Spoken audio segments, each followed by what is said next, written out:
तो दोस्तों हम पिछली वीडियो में देख चुके हैं सौर परिवार के बारे में, जिसमें हमने देखा था बुध, शुक्र, पृथ्वी, मंगल, बृहस्पति, शनि, यूरेनस और नेपच्यून के बारे में। और हमने देखा था क्षुद्र ग्रह क्या होते हैं और हमारे उल्का पिंड, ये सब चीज़ें हम पिछली वीडियो में देख चुके हैं। और आज की वीडियो जिसमें हम देखेंगे वायु तथा जल प्रदूषण के बारे में। तो चलते हैं दोस्तों आज की वीडियो की ओर। नमस्कार दोस्तों, मैं बोगना स्वागत करता हूं आपका एग्जाम समाधान में। अगर आप चैनल पर नए आए हैं तो सब्सक्राइब करें और बेल आइकन दबाना ना भूलें ताकि नोटिफिकेशन आपको टाइम पर मिल जाए। तो पहले तो हम इस चैप्टर में जानेंगे कि प्रदूषण हमारा कितने प्रकार का होता है। तो वायु तथा जल प्रदूषण तो हमने देख लिया इसमें कि फर्स्ट हमारा टॉपिक है, और उसके अलावा ध्वनि और भूमि प्रदूषण भी होता है। तो ये तो हम प्रदूषण के प्रकार जान चुके हैं। अब जानते हैं पहले कि प्रदूषण होता क्या है, क्योंकि अब इस चैप्टर में हम चर्चा करना है प्रदूषण के बारे में। तो प्रदूषण होता क्या है? तो प्रदूषण होता है जल, या मैं बोलूँ वायु, या भूमि, या ध्वनि, इसके मात्रा में अगर कोई भी क्वालिटी में इसके कोई भी गिरावट आती है तो हम बोलते हैं प्रदूषित हो गया। या मैं बोलूँ कि अगर आपको एक गिलास पानी दे दिया जाए और उसमें बोलूँ कि मैं थोड़ा मिट्टी डाल दूँ, तो आप क्या बोलोगे कि तुमने पानी को प्रदूषित कर दिया। तो प्रदूषित कर दिया मतलब क्या हो गया कि उसकी जो क्वालिटी थी, अच्छी शुद्धता थी उसकी, उसमें मैंने कुछ छेड़खानी कर दी, उसमें गड़बड़ कर दी, तो ये क्या हो गया, प्रदूषित हो गया। तो यहाँ से हम प्रदूषण मतलब समझ चुके हैं। अब जानते हैं पहला टॉपिक जो हमारा है वायु प्रदूषण। तो वायु प्रदूषण क्या होता है? जबकि वायु में हमारे कुछ अनचाहे घटक मिल जाते हैं तो उसको क्या बोलेंगे कि वायु हमारी प्रदूषित हो गई। या फिर प्रदूषित कब बोलेंगे? जबकि हमारा जो मनुष्य अगर बोलूँ या फिर कोई भी जीव जंतु जो भी बोलूँ, उनकी अगर जैसे श्वास लेते हैं उसमें ऑक्सीजन लेते हैं ना, तो अगर उसकी क्वालिटी में कुछ गिरावट आ जाती है तो हम क्या बोलेंगे, वायु हमारी प्रदूषित हो गई। तो जैसे कि आप जानते होंगे कि वायु में हमारी क्या क्या चीज़ें मिली होती हैं। तो 78% हमारा उसमें क्या होता है, नाइट्रोजन। ये बहुत ही इंपॉर्टेंट पॉइंट है, इसको अच्छे से लर्न कर लेना। और 21% लगभग हम ऑक्सीजन और कार्बन डाइऑक्साइड, आर्गन, मीथेन, अन्य हमारे तत्व इसमें होते हैं। अब नेक्स्ट पॉइंट हम ये जानते हैं कि हम कैसे पता लगाएं कि वायु हमारी प्रदूषित है या नहीं। तो ये आप नॉर्मली आप भी अगर कहीं पर खड़े हो ना, आप भी पता कर सकते हो। जैसे कि आप कोई गांव में खड़ जाके रहें तो वहाँ आप देखेंगे कितना अच्छा और स्वच्छ वातावरण होता है वहाँ सांस लेने में। और आप देखेंगे कहीं पे उद्योग धंधा चल रहा हो, कहीं फैक्ट्री वगैरह हो बहुत सारी, ठीक है, कहीं बहुत सारी फैक्ट्रियाँ वगैरह हों तो वहाँ पे जाना, वहाँ पे सांस लेने में आपको कैसे मज़ा आता है या फिर क्या दिक्कत होती है। तो वहाँ पे आप पता चल जाएगी प्रदूषण मतलब वायु प्रदूषित होगी तो क्या क्या चीज़ें होती हैं। आगे हम देखते हैं कि वायु जब प्रदूषित होती है ना, तो उसके बारे में देखते हैं कि जो वायु में धुआं आता है वो कहाँ से आता है, ठीक है, या फिर जो बदलाव आती है वायु में वो कैसे आता है, ठीक। तो ये चीज़ हम जानेंगे इसमें। और इसने देखो एक चीज़ और बोला है, जैसे कि मैं बोलूँ, यहाँ पे पढ़ते हैं कि पदार्थों के द्वारा संदूषित हो जाती हैं जो सजीव तथा निर्जीव दोनों के लिए हानिकारक हैं, तो इसे वायु प्रदूषण कहते हैं। तो सिंपल इसने वही बोल रखा है कि वायु प्रदूषण क्या होता है कि जिससे क्या है कि या तो सजीव हैं या निर्जीव हैं, उनको कोई इफेक्ट पड़ता है, तो हम बोलते हैं कि हाँ ये क्या है, प्रदूषित वायु है, या जो भी इस चीज़ के बारे में बोलेंगे। अब वायु कैसे प्रदूषित होती है? तो ये तो आप अच्छी तरह जानते हैं कि वायु कैसे प्रदूषित होती है। तो जो चीज़ ये प्रदूषण कहलाता है ना, उसे आप बोलते हैं प्रदूषक कहते हैं। जैसे आप देखते होंगे कि वनों में आग लगने से, या फिर वनों में जो कटाई होती है उनकी, या फिर ज्वालामुखी का फटना, जैसे हम यहाँ पे देख सकते हैं ज्वालामुखी का फटना, वनों में लगने वाली आग और उठा धुआं अथवा धूल द्वारा आ सकते हैं क्या, प्रदूषक, ठीक है। या आप देख सकते हैं कि इससे कुछ हमारे क्या हैं, विद्युत या फैक्ट्री होती हैं, विद्युत संयंत्र हैं, या स्वचालित वाहन निर्वातक, या हमारे जलावन या लकड़ी। तो इन सब चीज़ों से हमारा क्या होता है, धुआं उत्पन्न होता है। धुआं जाएगा कहाँ, वायु में जाएगा, तो वहाँ से हम श्वास लेंगे तो हमारे अंदर आएगा, है ना। तो ये सब क्या है, ये जो हमारा धुआं, ये चीज़ें, इससे क्या होगा, तो हमारा वायु प्रदूषित हो जाएगी।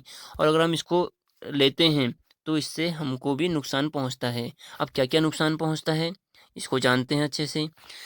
जैसे कि श्वसन समस्याएं, बच्चे इससे पीड़ित होते हैं, या फिर बच्चे क्या बूढ़े क्या हर कोई, जैसे कि आजकल आपको पता ही होगा कि अस्थमा वगैरह बीमारियां जो होती हैं ना, ये हमारे वायु प्रदूषण के कारण ही होती हैं।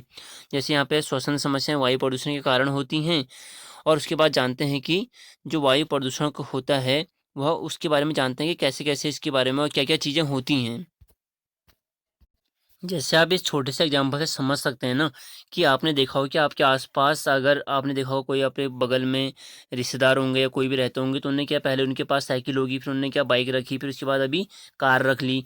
तो क्या है, लोगों के धीरे धीरे बढ़ते हुए, जैसे उनके बोलों की कभी मतलब तेजी से वाहनों की संख्या बढ़नी, इनकी वजह से क्या है, वायु अगर वाहन चलेगा तो ऑब्वियसली धुआं छोड़ेगा तो वायु में प्रदूषण होगा। तो इसमें क्या होता है कि जो वाहन होते हैं ना, वो अधिक मात्रा में carbon monoxide, carbon dioxide, nitrogen oxide तथा धुआं उत्पन्न करते हैं। तो इतना चीज़ जब उत्पन्न होगा ऑब्वियसली तो उससे वायु प्रदूषित तो होगा ना। या फिर पेट्रोल तथा डीजल के ईंधन, ये भी क्या करते हैं, बहुत सारे धुआं उत्पन्न करते हैं, उससे हमारा वायु प्रदूषित होती है। और कार्बन मोनोऑक्साइड उत्पन्न होती है, जो हमारी क्या है, विषैली गैस है, और ये रुधिर में ऑक्सीजन की क्षमता को घटा देती है। तो इतने इससे देखो कितना हार्म हो रहा है हमको।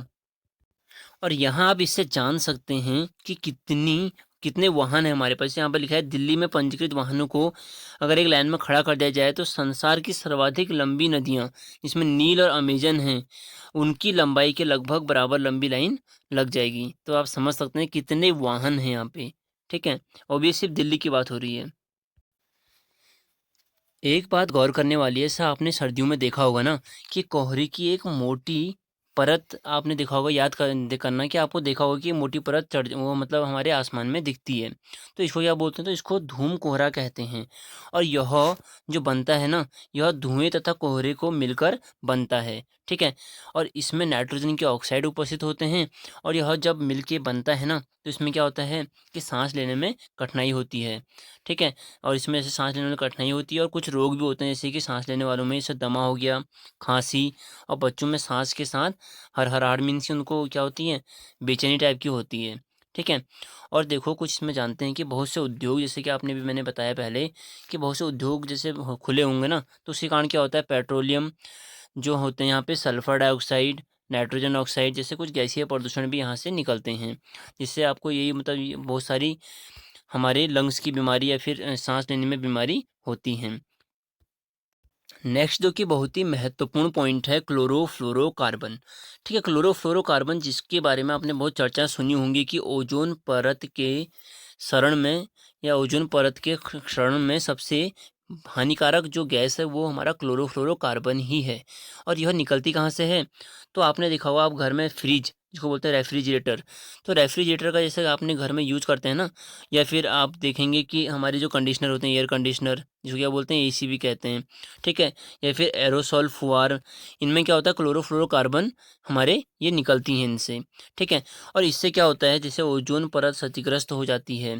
जैसे आपको पता भी होगा कि हमारे